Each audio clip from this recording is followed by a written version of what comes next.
Data trecută la insula Dramei Tale, participanții au înfruntat prima provocare, să sară de pe stâncă în apa plină cu rechini. În timp ce majoritatea au sărit, câțiva au fost nevoiți să poarte pălăria de laș. La focul de tabără, bătălia s-a dus între doi participanți. Courtney are o bogată experiență în taberele de vară. Au!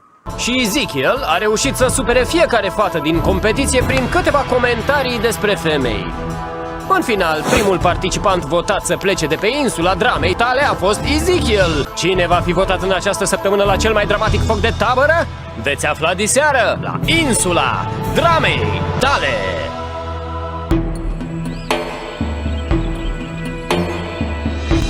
Bună dimineața! E 7 dimineața! Arăt ca o fermieră cumva?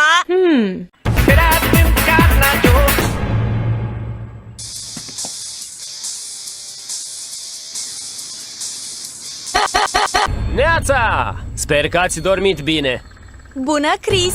Îți stă bine cu pantalonii ăștia? Da, știam.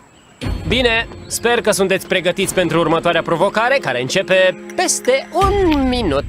Scuză-mă, nu cred că ne ajunge să luăm micul dejun. Imediat după alergarea de 20 de kilometri în jurul lacului. Deci acum ești glumeț?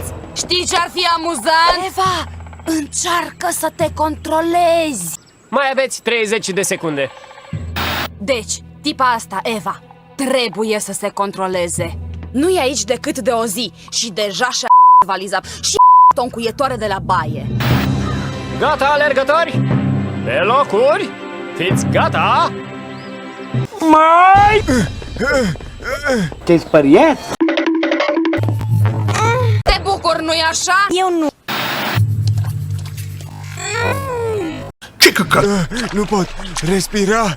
Trebuie să am rezistență. Da, se numește îmbuibare. Gândește-te. Care-i scuza ta? Ești la... Sunt prea obosită ca să insult. Curaj, oameni buni! Dacă nu ajungeți la cină, nu mâncați! Cui îi e foame?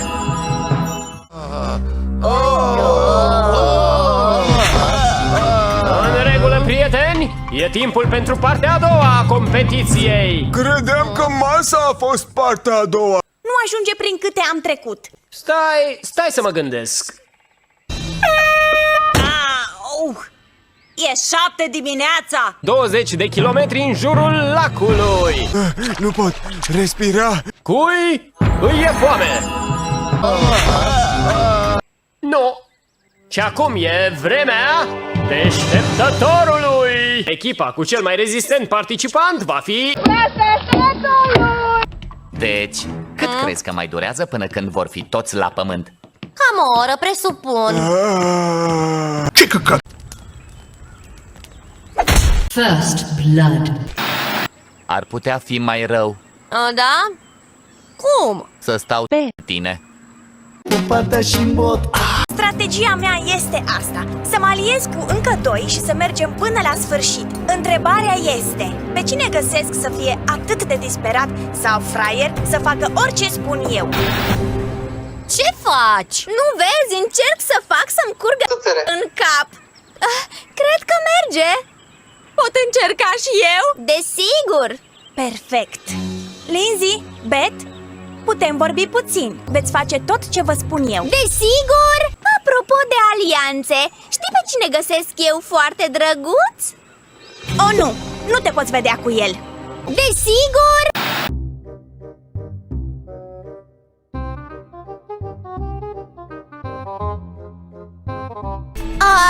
Da? Păi, nu se cam... Chiar asta vreau să facă.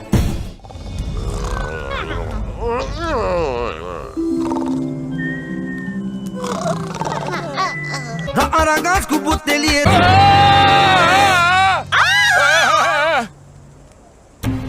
E timpul să vă destindeți acum. Basme! Fost odată, ca niciodată, într-un regat plictisitor, plin de copii extrem de plictisitori care făceau lucruri foarte plicticoase.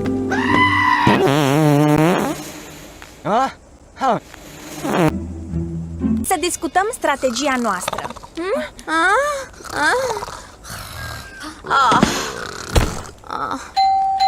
Double kill. Îți place filmul?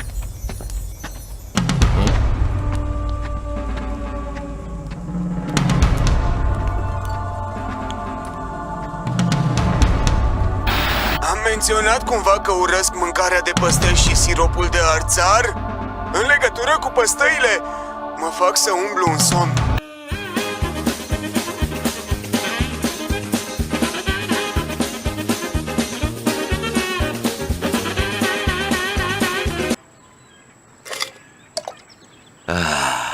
Fii atent, funcționează! A făcut pe el!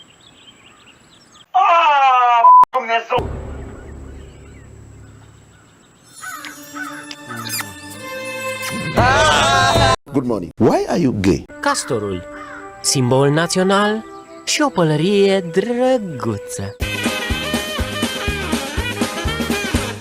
Pauză pentru baie! Vrea cineva? Ai 5 minute, atâta timp cât nu te deranjează puțină companie. Bine, dar tu vei rămâne afară. Duncan, mai ești acolo? Și avem vești! Se pare că Duncan a căzut la datorie. Prin urmare, câștigătorul deșteptătorului este... Gwen! Popândăi gălăgioși câștigă!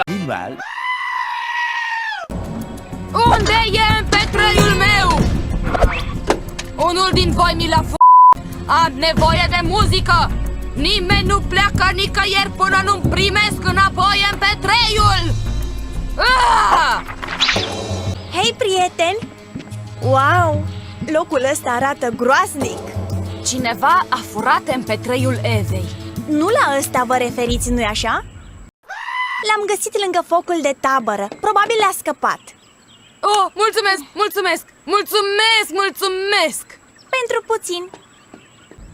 Deci, îmi cer scuze pentru mica neînțelegere. Se pare că nu l-a furat nimeni. Bine, poate am exagerat puțin. Eventually. Eva, docul rușinii te așteaptă. Au!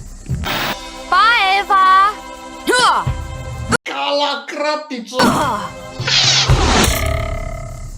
Emoționant!